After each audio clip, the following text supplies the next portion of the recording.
sayur bayam.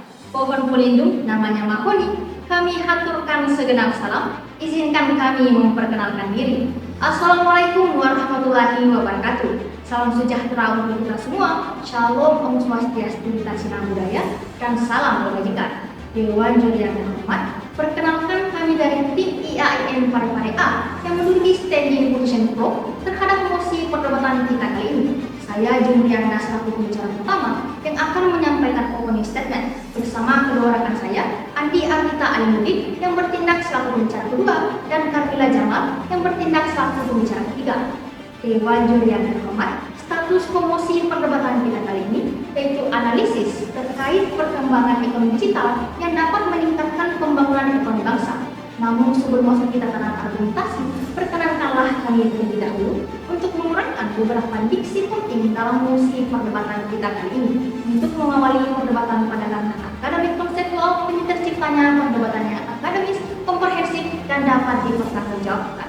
Yang pertama, ekonomi digital. Menurut Amir Hartam, yang merupakan otoritas global terkemuka dalam transformasi perusahaan dan teknologi, menguraikan bahwa ekonomi digital sebagai arena virtual di mana bisnis sebenarnya dilakukan, nilai diciptakan dan dipertukarkan, transaksi terjadi dan hubungan satu lawan satu dengan menggunakan inisiatif internet sebagai media pertukaran. Kemudian yang kedua, pembangunan ekonomi bangsa. Menurut Irawan dan Supramoto selaku pakar ekonomi menyatakan pembangunan ekonomi bangsa adalah usaha-usaha yang dilakukan oleh suatu bangsa untuk meningkatkan taraf bangsa yang sering diukur dengan tinggi rendahnya pendapatan real per kapita. Sehingga tujuan pembangunan ekonomi tidak hanya untuk meningkatkan pendapatan nasional saja, akan tetapi juga untuk meningkatkan produktivitas. Berdasarkan beberapa definisi yang telah kami uraikan, maka ada hal yang melatar belakangi lahirnya mosi perdebatan kita kali ini, yaitu berakar pada perkembangan ekonomi digital yang dimanfaatkan sebagai panggung virtual masyarakat dalam berbisnis. Hal tersebut sejalan dengan pendapat Wakil Menteri Keuangan Suhazil Nazara yang menegaskan bahwa ekonomi digital Indonesia diproyeksikan tumbuh 20% dari tahun 2021 menjadi 146 miliar US dollar pada tahun 2025 dan diprediksi akan terus meningkat. Bukan tanpa sebab Dewan Juri yang terhormat dengan adanya kebijakan tersebut memberikan berbagai implikasi positif terhadap perkembangan ekonomi bangsa, yakni salah satunya untuk mempermudah masyarakat dari berbagai lapisan dalam menjalani bisnis online dengan mendirikan usaha mikro kecil menengah atau UMKM yang berbasis digital. Berdasarkan hal tersebut Dewan Juri yang terhormat, maka kami dari Info untuk pertama kalinya menyatakan sikap bahwa kami setuju terhadap mosi perdebatan kita kali ini dengan berdasar pada 3 poin argumentasi utama, yakni yang pertama, transformasi ekonomi digital menjadi strategi dalam memastikan adanya pergerakan pada sektor-sektor ekonomi produktif untuk menumbuhkan pertumbuhan ekonomi yang inklusif. Dalam hal ini, salah satu contohnya yaitu perdagangan produk dan jasa melalui media virtual pada bidang marketplace yang banyak memberikan peluang pada masyarakat untuk memulai bisnis secara mandiri. Kemudian yang kedua, secara empiris, ekonomi digital berperan sebagai prime mover pada pertumbuhan ekonomi Indonesia di tengah pandemi COVID-19. Hal tersebut dikarenakan banyaknya masyarakat yang beralih ke dunia virtual untuk menggantikan berbagai aktivitas secara langsung demi menyambung hidup. Dewan Juri yang terhormat, marilah kita melihat laporan Indonesia pada tahun 2021 yang mengungkapkan bahwa terdapat 21 juta konsumen digital baru di Indonesia sejak awal pandemi COVID-19 hingga kuartal pertama 2021. Hal tersebut membuktikan bahwa ekonomi digital benar-benar memegang penting dalam perkembangan ekonomi masyarakat pada masa COVID-19.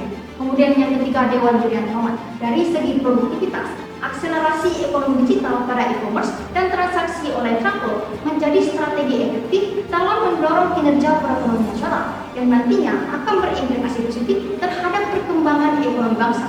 Platform terkemuka dari Indonesia seperti Traveloka, Tokopedia, dan Bukalapak memberikan kontribusi besar dalam majunya ekonomi bangsa.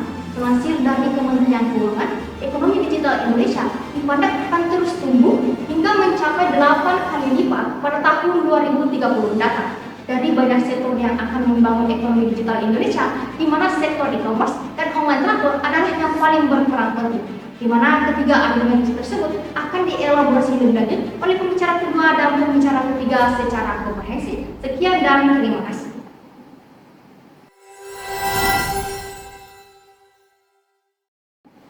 Assalamualaikum warahmatullahi wabarakatuh dan salam sejahtera untuk kita semua. Yang mulia Dewan Juri yang arif dan bijaksana, perlu kami tekankan bahwa perkembangan ekonomi digital yang semakin meningkat nyatanya berimplikasi positif pada peningkatan pembangunan ekonomi bangsa. Yang pertama, transformasi ekonomi digital menjadi strategi dalam memastikan adanya pergerakan pada sektor-sektor ekonomi produktif untuk mendukung pertumbuhan ekonomi yang inklusif. Marilah kita melihat pada sektor perdagangan online yang nyatanya memberikan kontribusi besar terhadap pertumbuhan ekonomi bangsa. Dewan Juri yang terhormat, perlu kami tekankan bahwa ekonomi digital memiliki peran strategis dalam perkembangan ekonomi global. Hal ini terbukti oleh laporan Huawei dan Oxford Economics yang berjudul Digital Spillover pada tahun 2016 yang menyatakan bahwa size ekonomi digital dunia telah mencapai 11,5 triliun dolar atau berkisar 15,5% dari GDP dunia.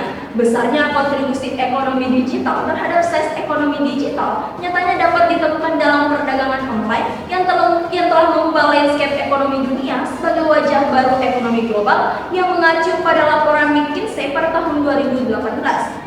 Prospek ekonomi digital terbukti mampu memberikan kontribusi yang signifikan pada PDB Indonesia pada tahun 2017 yang mencapai angka 7,3%. Padahal pertumbuhan ekonomi Indonesia hanya sebesar 5,1%. Hal ini menunjukkan bahwa ekonomi digital Indonesia memiliki prospek yang sangat menjanjikan bila dikelola dengan baik dan konsisten, sebab pertumbuhannya melebihi pertumbuhan ekonomi Indonesia. Yang kedua, Dewan Juri yang terhormat, secara empiris pada masa pandemi COVID-19, strategi yang paling efektif untuk meningkatkan pertumbuhan ekonomi ialah menjadikan ekonomi digital, khususnya pada UMKM, sebagai framework pertumbuhan ekonomi di tengah pandemi COVID-19.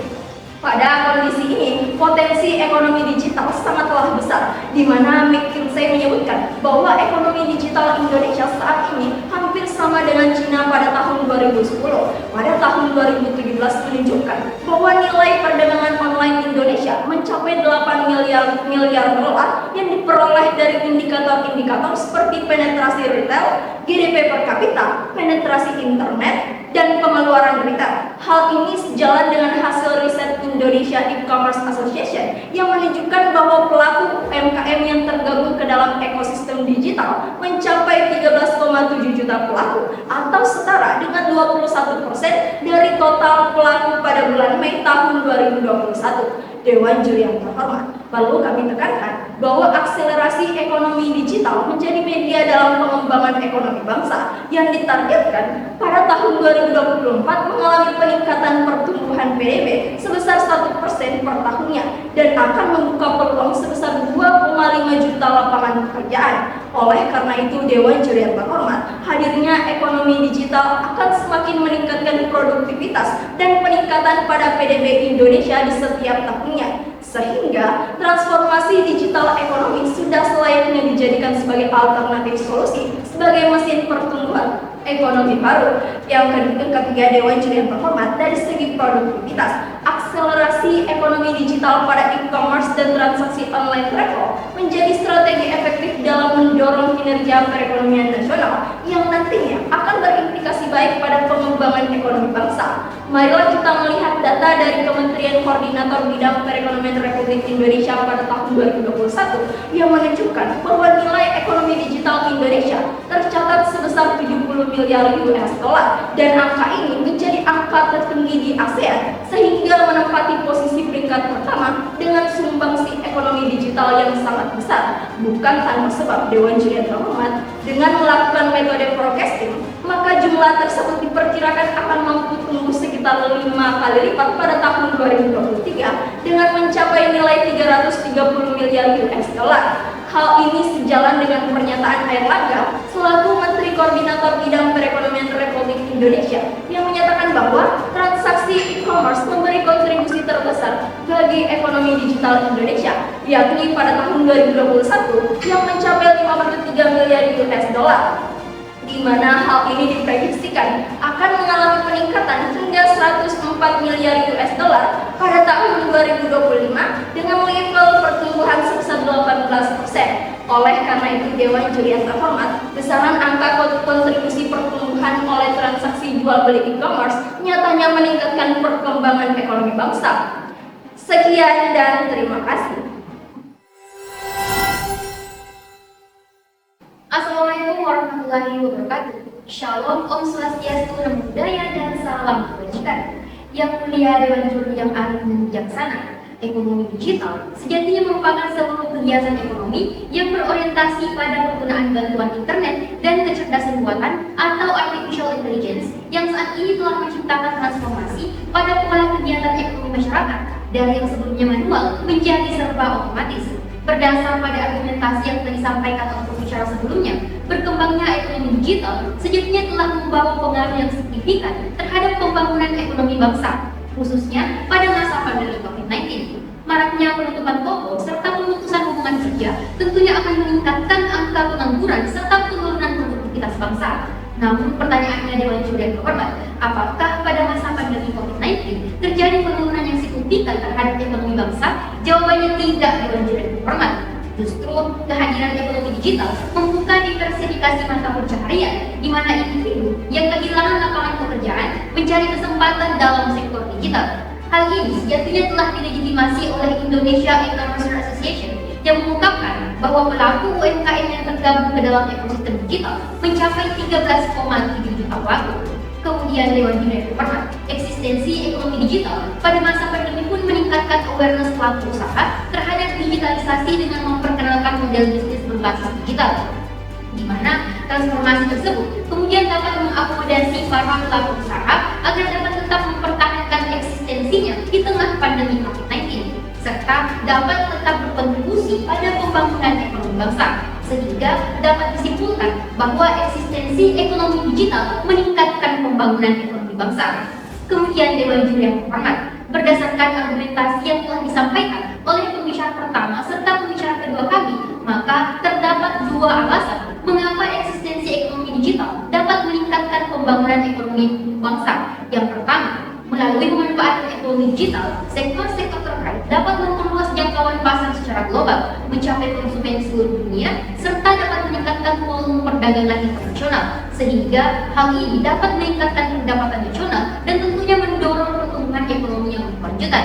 Kemudian yang kedua, ekonomi digital dapat meningkatkan aksesibilitas dan inklusivitas dalam membangun ekonomi bangsa. Dalam ekonomi digital, bisnis online serta platform e-commerce dapat diakses oleh individu dari berbagai latar belakang dan wilayah, sehingga hal ini tentunya akan membuka kesempatan bagi pelaku usaha kecil atau menengah serta individu yang sebelumnya sulit untuk terlibat dalam aktivitas ekonomi kemudian dapat berkontribusi terhadap pembangunan ekonomi bangsa. Dewan Juri yang terhormat, untuk menyempurnakan argumentasi yang telah kami sampaikan, maka izinkanlah kami untuk memberikan solusi yang solutif dalam mosi perdebatan kita kali ini. Yang pertama, melalui pembangunan infrastruktur digital yang kuat. Pemerintah serta stakeholder terkait perlu untuk membangun infrastruktur digital yang kuat, seperti jaringan internet yang cepat dan terjangkau. Hal ini dapat mempermudah akses ke layanan online, sehingga segala bentuk aktivitas ekonomi dapat berjalan dengan lancar tanpa terkendala jaringan. Kemudian yang kedua, meningkatkan keterampilan digital melalui pelatihan serta pendidikan yang fokus pada keterampilan digital, termasuk pemrograman, analisis data, pemasaran digital, dan keamanan cyber. Dengan memberikan pelatihan keterampilan digital kepada masyarakat, dapat meminimalisir terjadinya penipuan pada segala bentuk kegiatan ekonomi digital. Untuk meminimalisir tindakan penipuan pada kegiatan ekonomi digital, maka kami menawarkan adanya perbaikan terhadap perlindungan hukum dan keamanan cyber, di mana pemerintah harus mengembangkan dan melaksanakan kerangka kerja hukum yang memadai untuk melindungi konsumen dan bisnis dalam ekonomi digital, termasuk perlindungan pada privasi data, perlindungan kekayaan intelektual, dan penegakan hukum terhadap kejahatan cyber. Keamanan cyber yang kuat juga diperlukan untuk melindungi infrastruktur digital dari serangan dan ancaman cyber.